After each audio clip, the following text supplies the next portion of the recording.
Trong trận tứ kết với đối thủ Nhật Bản tại ASEAN Cup 2019, Văn Lâm đã có một màn trình diễn vô cùng xuất sắc.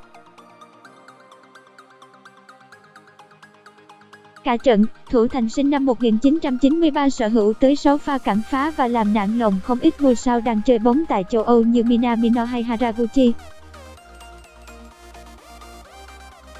Dù những ngôi sao vàng đã không thể tạo được bất ngờ để lọt đến trận bán kết của giải đấu, sau trận, Văn Lâm không khóc. Có lẽ, anh hiểu rằng, cuộc hành trình của tuyển Việt Nam tại giải đấu đã quá tuyệt vời, và cũng khó tin như cái cách mà anh, từ một cậu nhóc bị bỏ rơi trở thành thủ môn số 1 của tuyển quốc gia. Vốn là người thích chứng minh bằng hành động thay vì những câu nói sáo rỗng trước truyền thông, Văn Lâm vẫn giữ kín câu chuyện vươn lên đỉnh cao của mình và chỉ mới tiết lộ cách đây ít lâu trên tờ Sovietsky Sport của Nga. Một câu chuyện khó tin cho thấy nghị lực lớn đến nhường nào của anh chàng vẫn được Phan Việt gọi với cái tên Lâm Tây.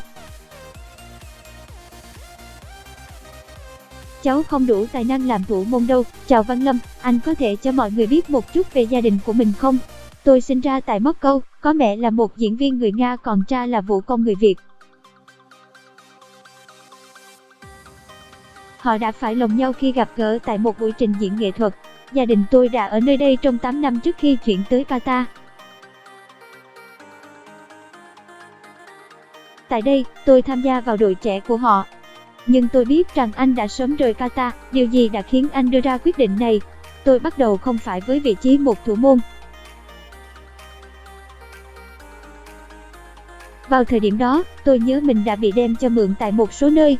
Khi trở về, huấn luyện viên Sidorov đã khá bất ngờ khi nhìn thấy tôi. Ông yêu cầu thay đồ và chuyển tôi sang cho huấn luyện viên thủ môn. Sau buổi tập hôm đó, ông đã nói một câu làm tôi nhớ mãi. Con biết đây. Thầy hồi nhỏ cũng muốn trở thành một nghệ sĩ thổi harmonica nhưng rồi không thể.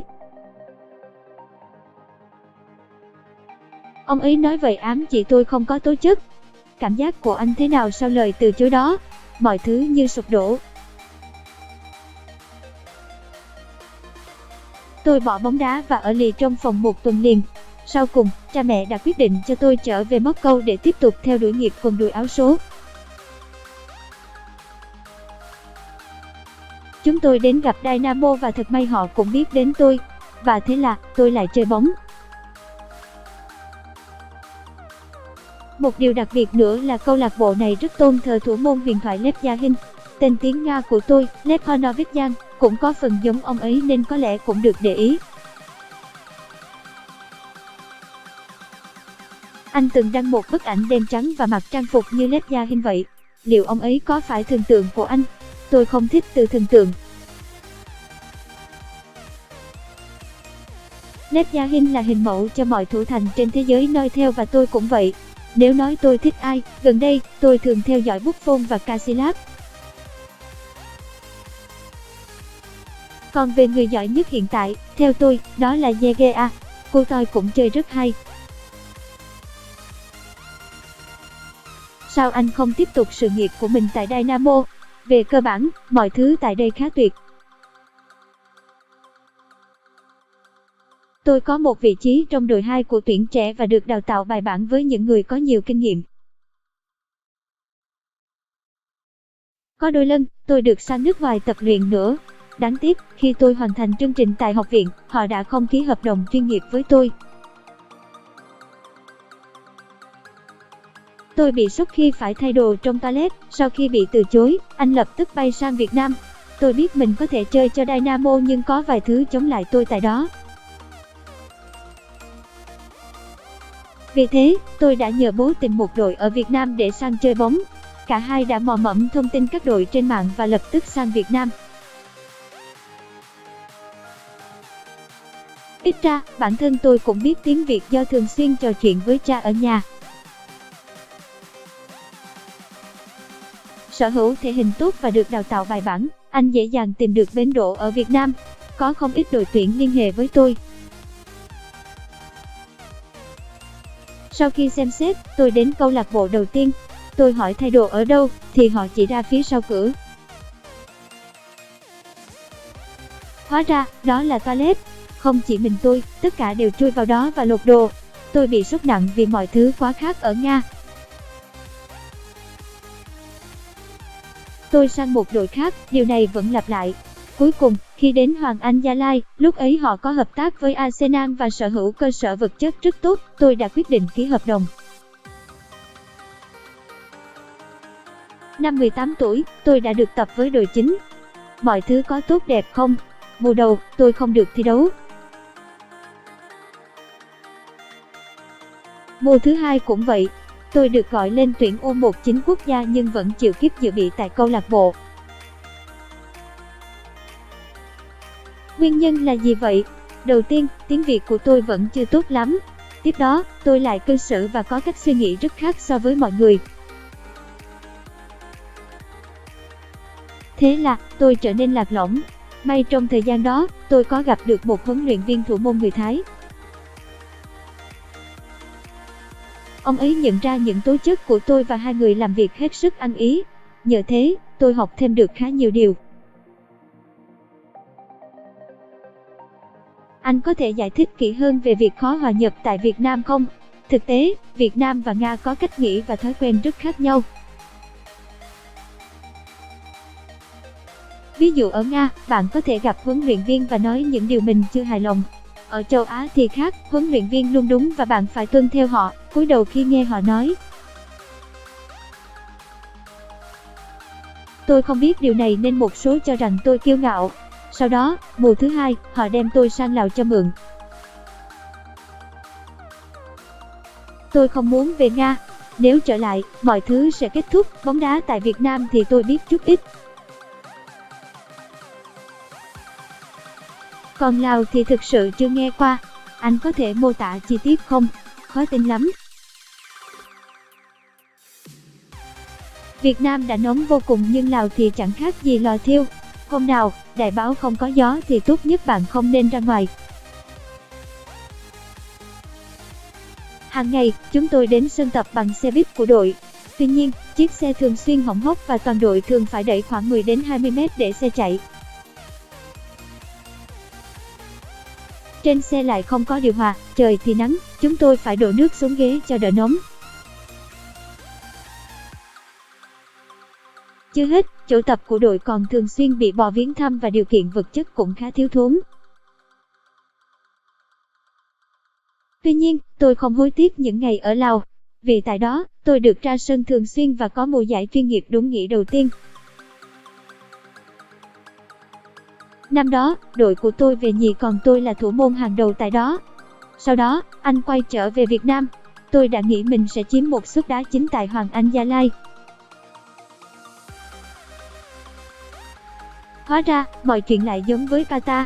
Tôi bị chấm dứt hợp đồng và phải tìm bến đỗ mới. Lúc ấy, tôi vội trở lại Việt Nam. Tôi muốn thi đấu cho đội bóng, muốn cống hiến cho tuyển Việt Nam nhưng không thể. Tôi đã đặt mục tiêu cho cha cảm thấy tự hào và đã thất bại. Không được ký tiếp hợp đồng có là dấu chấm hết cho sự nghiệp của anh tại Việt Nam. Anh quay về Nga sau đó chứ? Không đâu. Tôi biết rằng nếu quay về quê nhà, sự nghiệp bóng đá của tôi sẽ chấm dứt. Vì thế, tôi sang Thái Lan thử việc nhưng họ không muốn mất một suất ngoại binh cho tôi. Và thế là, tôi lại quay lại Việt Nam ký tiếp hợp đồng cho một đội khác. Vì vậy, tôi vẫn không được ra sân. Nghĩ lại, tôi không biết vì sao bản thân có thể sống nổi với mức lương chỉ 200 đô mỗi tháng. Mức sống của tôi thậm chí còn thấp hơn cả một người Việt Nam bình thường.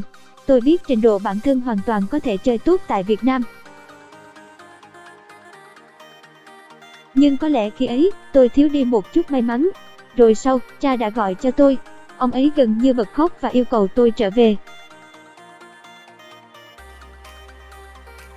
Ông ấy bảo rằng với số tiền ấy thà về Nga làm bảo vệ còn hơn. Và anh đã quay về Nga. Đúng vậy, đó là vào năm 2014. Trở về, theo lời mẹ, tôi ghi danh vào một trường tài chính. Tuy nhiên, tại đây, tôi chẳng biết gì cả và chỉ đạt điểm tốt duy nhất môn thể chất. Cuối cùng, tôi chỉ học tại đó vỏn vẹn 2 tháng. Anh tự nghĩ sao? Ồ không, tôi có lý do của riêng mình. Vào thời điểm ấy, có chương trình được một nhãn hàng thể thao tổ chức nhằm chọn ra những cái tên ưu tú để sang London trau dồi. Khá trùng hợp là tôi gặp lại người đã từng chiếm suất của tôi tại Qatar trong quá khứ. Và lần này, anh ta lại thắng tôi và được chọn đi. Tuy vậy, sau khi trở về, anh ấy không tiếp tục theo nghiệp bóng đá. Có lần, anh ấy đã tiếc và bảo tôi nên đi chuyến ấy. Dù thất bại, nhưng tôi nhận ra bản thân say mê bóng đá đến nhường nào. Tôi hiểu rằng không phải trường học, không phải tài chính, thứ tôi đam mê là bóng đá và thêm một lần tôi lại bỏ tất cả để theo đuổi nó. Mục tiêu của tôi là câu lạc bộ Saudi. Anh biết đội bóng đó không, dù chỉ có nửa dòng máu Việt, tôi vẫn sẽ chiến đấu hết mình cho dân tộc Việt Nam, không phải câu lạc bộ đó đã giải thể. Lúc ấy thì họ khá nổi. Nếu vào được đó, tôi sẽ là một cầu thủ chơi ở giải hạng 2 và có mức lương khá ổn. Cuộc tuyển chọn vị trí thủ môn rất gắt gao. Khoảng hơn 30 tham gia, tôi là một trong những người trụ lại cuối nhưng sau cùng đã thất bại. Thật buồn, may sao huấn luyện viên thủ môn tại đó giới thiệu tôi vào một trường dạy thể thao. Tại đó, tôi vừa có thể tập luyện cũng như dạy cho những đứa trẻ. Tuy nhiên, họ không thể chọn tôi vì tôi từng chơi cho tuyển trẻ của Việt Nam. Nếu muốn được nhận, tôi buộc phải đổi quốc tịch thể thao và sẽ không bao giờ được chơi cho tuyển Việt Nam nữa. Điều này làm tôi phân vân rất nhiều. Thực lòng, tôi rất muốn khoác lên mình màu áo đỏ. Tuy vậy, sau khi cân nhắc những lần thất bại khi về Việt Nam, tôi đã quyết định liên hệ với VFF và trình bày ý định đổi quốc tịch. Tuy vậy, khi ấy, một huấn luyện viên thủ môn đã gọi và mong tôi chờ một thời gian. Ông ấy nói rằng tại Việt Nam hiếm có người gác đền nào có thể hình tốt như tôi. Và thế là anh lại chờ. Trong khoảng thời gian đó, tôi có tham dự một giải đấu nhỏ và giành ngôi vô địch. Đó là danh hiệu đầu tiên của tôi. Nó thúc đẩy tôi phải làm một điều gì đó. Tôi nghĩ tới Việt Nam và viết một bức thư trên Facebook, mong được trở lại. Thời gian gần đây, tôi thấy một số báo đăng lại bức thư đó. Một phóng viên Việt Nam đã đọc được và gửi cho tôi số của huấn luyện viên Việt Nam lúc này, ông Miura. Thời gian đó, dư luận chi nữa, một phần muốn cho tôi cơ hội và phần còn lại thì không. Sau vài hôm, ông ấy nhắn lại và cho biết không cần tới tôi.